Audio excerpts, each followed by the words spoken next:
He looked at me for a long moment. You were, he said. But that's not what hurts. I looked up. What hurts is how quickly you left. Like I was just an anchor holding you back. Like all those years meant nothing. I was scared, I whispered. So was I, he said. Every day. But I stayed.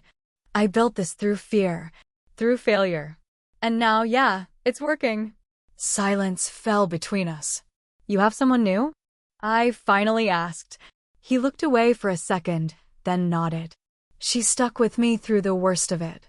When I had nothing, she worked part-time and brought me dinner when I couldn't afford to eat. She believed in Civex before anyone else did. I felt like I couldn't breathe. I stood up. My hands were trembling again. I just wanted to say I'm sorry. He nodded slowly. Thanks. I turned to go, but just before I reached the door, he said, Rachel. I stopped. Don't wait too long to sign those. I'm trying to move forward. I didn't sign the papers that week.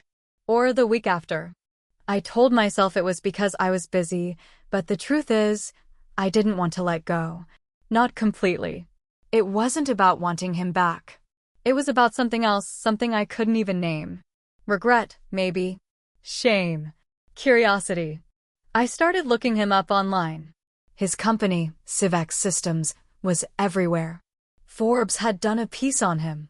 Small-town CEO builds a tech empire from scratch. His face was on the front page, standing with a group of developers, smiling like he'd just won the world. I read every word. Twice. But what really messed me up was when I found her. Her name was Noelle. She was listed as Civex's COO. Former barista, part-time student, turned operations wizard. She and Marcus co-founded the company officially 2 years ago. There were photos of them at tech expos, shaking hands with investors, speaking at conferences together. I knew I shouldn't, but I clicked through her Instagram. That's when the punch landed. Pictures of them hiking, a trip to Vermont, dinner with his mom, my ex-mother-in-law, who once told me I was the best thing that ever happened to him. Now she was smiling in a photo, hugging Noelle, with the caption, "So proud of these two." I shut the laptop and cried for the first time in months.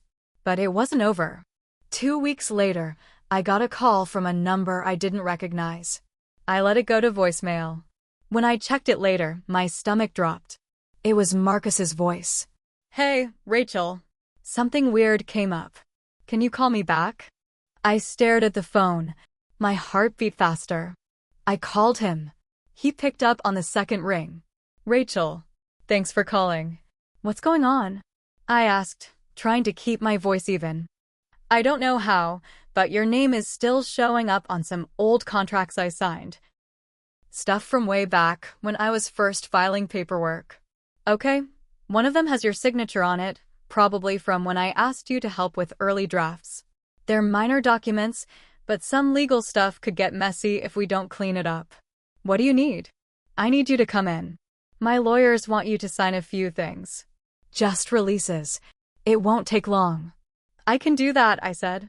Tomorrow. Yeah, tomorrow's fine. But when I showed up at the office, Noelle was there. I didn't expect her to be so normal. Jeans, sneakers, hair pulled back. No makeup. She didn't even look at me like I was a threat. Just nodded and offered me a bottled water while we waited. Thanks, I mumbled. I know who you are, she said calmly. He told me everything. I nodded. And I'm not here to make this awkward, she added. You were part of his past. I respect that. I didn't know what to say. But I'll tell you something, just woman to woman. She looked me in the eye. He would have walked through fire for you. All he ever wanted was someone who believed in him. You could have had this life with him. But you didn't want it bad enough. I was scared, I said again, quietly. We all were, she said. I just stayed. The meeting with the lawyers was short. Sign here, initial there. Nothing complicated. But before I left, Marcus pulled me aside. You good? He asked. Yeah, I said, but my voice cracked a little. You holding up? I wanted to tell him everything. That I was struggling. That I missed him. that I hated how things ended. Instead, I asked, "Are you happy?" He looked at me for a long time. Then he nodded. "I am." And that was it. He didn't ask me how I was doing. Didn't offer to meet up. Didn't say he missed me. He just walked back into his building, into his life, and left me standing outside with nothing but a signed stack of papers and a bottle of water. But later that night, I got another call. This time, it wasn't Marcus. It was a reporter. "Hi, is this Rachel Reynolds? I'm doing a background piece on Marcus Reynolds and Civex systems. I've got some early records that mention your name. Mind answering a few questions?" My blood went cold. "What kind of questions?" "Well," the reporter said, "there's a bit of a rumor going around about how Civex got its first round of funding. And I'm trying to confirm something, like whether or not Marcus may have used your name or your credit to get it off the ground." My stomach dropped. "What are you talking about?" I asked the reporter. She hesitated. "We're digging into Civex's early days, back when it was just an idea. Some documents show your name on a credit application, large enough to get some traction. The records are vague, but it looks like someone took out a personal line of credit to build an initial prototype." I went cold. "I didn't sign for any loan," I said slowly. "Not that I remember." "You sure? The documents have your information. Full name. Social. It might have been filed when you two were still married." I couldn't think straight. She gave me her email, asked me to call back if I remembered anything. I hung up and sat there, shaking. I spent the rest of that night tearing through my old email account, looking for anything. I found it, an email from Marcus back in 2019. Subject line: "Need a favor, real quick form for a bank thing." It was a scanned document with a signature field at the bottom. I barely glanced at it back then. I remembered signing it on the kitchen table while I was rushing out the door to work. I never asked what it was for. Now I knew. He used my name to open a credit line. Not a massive one, but enough to pay for a programmer, some design tools, a cheap website. It was the seed money he always swore he never needed. He did need it. And I was the one who unknowingly gave it to him. The next morning, I drove straight to Civex. I didn't care about meetings or protocol. I walked past the front desk and went straight up the stairs. One of his assistants tried to stop me, but I just said, "He'll want to see me." When Marcus came out of his office and saw me, his face dropped. "We need to talk," I said, and pushed past him into his office. He shut the door behind us. "What's going on?" he asked, trying to stay calm. "You used my name," I snapped. "You used my credit to get this started. And you never told me." He didn't deny it. "I was desperate," he said after a long pause. "You were leaving. I needed a chance. You forged my name, Marcus." "No," he said quietly. "You signed it. You didn't read it, but you signed it." I stared at him. "That doesn't make it okay," I said, my voice shaking. "You knew I didn't understand what it was. You let me walk away thinking you built this alone.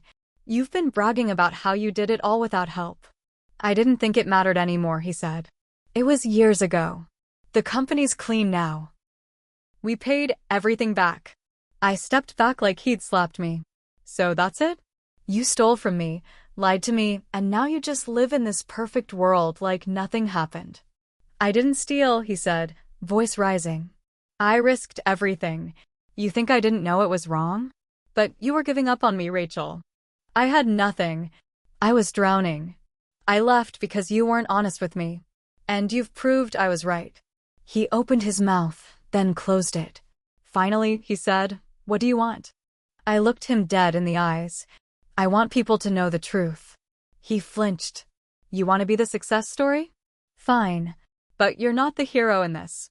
You built your empire on my back, and then you let me rot while you soared." "I'll write you a check," he said quietly. "I don't want your money." "Then what?" I dropped the reporter's card on his desk.